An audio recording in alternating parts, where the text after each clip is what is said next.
Anda masih di Anyus Pagi bersama saya Yasmin Atania dan rekan saya Bayu Pradana. Demikian tadi adalah berita pilihan pemirsa dalam Anyus Pagi hari ini.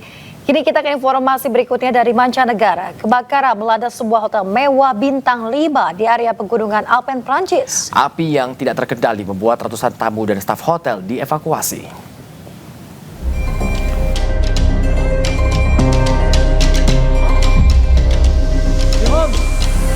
Kebakaran hebat melanda sebuah hotel mewah bintang 5 di Resort Ski Courchevel, pegunungan Alpen, Prancis, Selasa malam waktu setempat.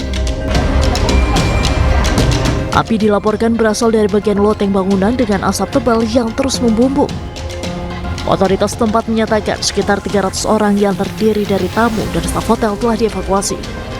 Para tamu sementara dipindahkan ke hotel lain di sekitar kawasan resort tersebut. Kebakaran yang sempat tak terkendali juga memicu hotel lain mengevakuasi para tamu dan stafnya akibat risiko rambatan api. Dilaporkan tak ada korban jiwa maupun terluka dalam insiden kebakaran ini. Sebanyak 131 petugas pemadam kebakaran dan 57 truk pemadam dikerahkan untuk memadamkan api. Pihak berwenang hingga kini masih melakukan penyelidikan untuk mengetahui penyebab kebakaran.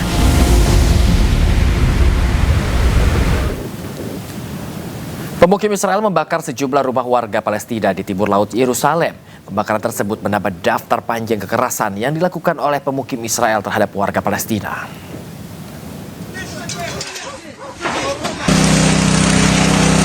Sejumlah rumah warga Palestina di komunitas Baduy Kirbet al-Sadr dibakar oleh sekelompok pemukim Israel.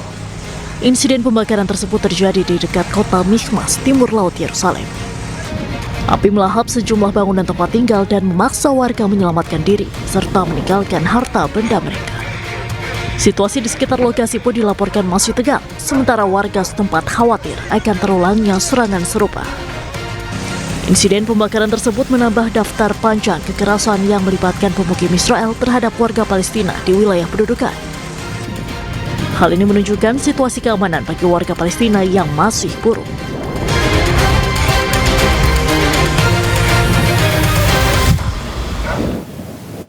Amarah terhadap kebijakan Amerika Serikat meledak di Sao Paulo, Brasil. Puluhan demonstran membakar bendera Amerika Serikat sebagai simbol perlawanan atas apa yang mereka sebut intervensi imperialis Donald Trump.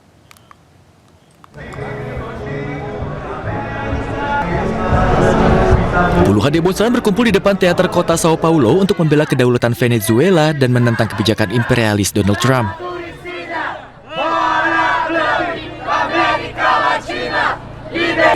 Para demonstran memegang spanduk bertuliskan slogan-slogan seperti Trump keluar dari Venezuela dan kebebasan untuk Maduro dan Cilia Flores.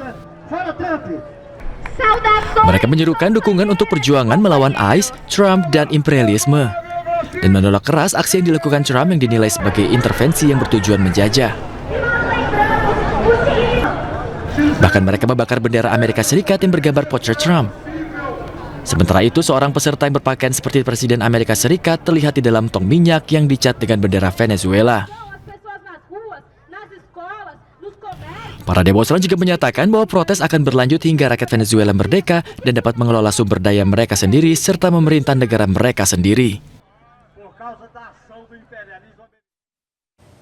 Puluhan orang berkumpul di Washington DC untuk mengenang korban penembakan ICE.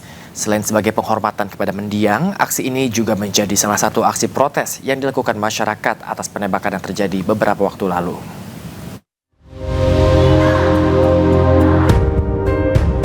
Puluhan orang berkumpul di luar markas besar Departemen Urusan Veteran di Washington DC, Amerika Serikat pada Rabu malam.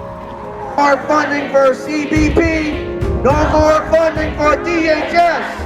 Mereka mengadakan acara untuk memperingati Alex Pretty, seorang perawat ICU berusia 37 tahun yang tewas ditembak oleh agen patroli perbatasan Amerika Serikat selama operasi penegakan imigrasi federal di Minneapolis pada 24 Januari lalu. Peringatan dilakukan dengan lilin dan bunga diletakkan di samping foto Pretty dengan pesan-pesan seperti Alex Pretty seharusnya masih bersama kita dan keadilan untuk Alex Pretty.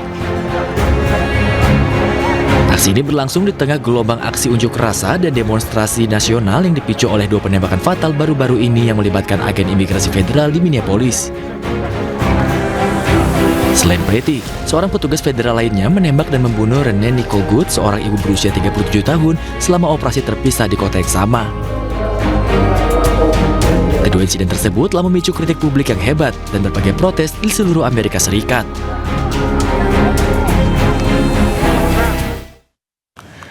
Pemirsa, seorang seniman Belanda mengukir wajah kedua korban penembakan ICE di Minneapolis di media pasir berukuran besar.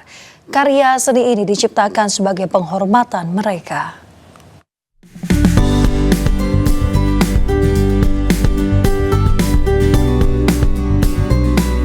Seniman Belanda Gert-Jan van der Kooi menciptakan potret pasir berskala besar dari dua warga Amerika Serikat yang tewas selama operasi penegakan hukum imigrasi di Minneapolis.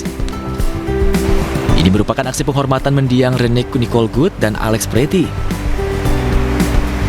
Dengan kacamata realitas virtual untuk memandu gerakannya, wajah kedua korban diukir di pasir di sebuah pantai di Den Haag yang akan menghilang bersama air pasang. Selain wajah, Van der Kooi juga mengukir nama dan tanggal pembunuhan mereka. Media pasir sengaja dipilih sebagai simbol kerapuhan ingatan dan perhatian publik. Sebelumnya, dua warga sipil di Amerika Serikat ditembak hingga tewas di Minneapolis. Kedua insiden tersebut telah memicu kritik publik yang hebat dan berbagai protes di seluruh Amerika Serikat. Pemirsa, badai Christine menghantam sejumlah wilayah di Spanyol. Dampak terparah terjadi di pesisir Granada, sementara salju yang menyertai badai juga melumpuhkan ratusan ruas jalan di wilayah lain.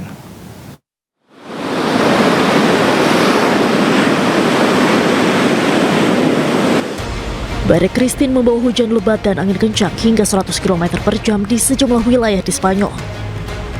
Dampak badai cukup parah terjadi di La Rabita, Granada, Spanyol. Nampak puing-puing berserakan di jalan dan perahu nelayan terbalik di pasir.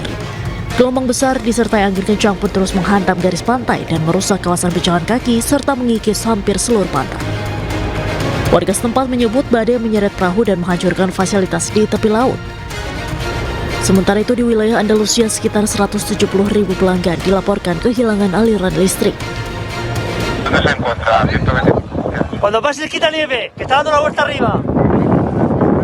Dampak badai juga meluas ke wilayah lain di Spanyol dengan hujan salju lebat yang menyebabkan penutupan jalan serta pemadaman listrik di sejumlah kota besar. Nampak salju tebal melumpuhkan lalu lintas. Petugas pun berupaya menyekap salju untuk membuka jalur bagi mobil dan bus serta mendorong dan menarik kendaraan yang terjebak. Salju yang menyertai badai menyebabkan lebih dari 160 ruas jalan terdampak, termasuk 27 jalan tol, salah satunya jalur utama yang menghubungkan Madrid dengan wilayah barat laut Spanyol. Badai Christine diperkirakan masih akan bertahan hingga hari Jumat.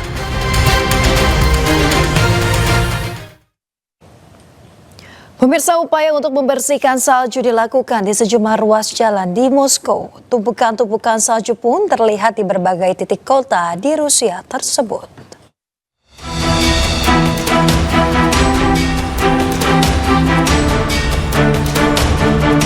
Para pekerja utilitas Moskow membersihkan salju dari jalan-jalan kota setelah badai salju dahsyat melanda wilayah Eropa Rusia. Truk-truk membongkar salju menjadi tumpukan besar di bagian timur laut ibu kota. Pada saat yang sama, dinas-dinas kota ibu kota mengumumkan bahwa mereka sedang membersihkan jalanan dan memantau kondisi jaringan jalan. Sesuai dengan peraturan, penyapuan mekanis terus-menerus dilakukan di jalan raya, trotoar, dan area halaman dengan perawatan anti-es untuk membersihkan kota dari salju sepanjang waktu.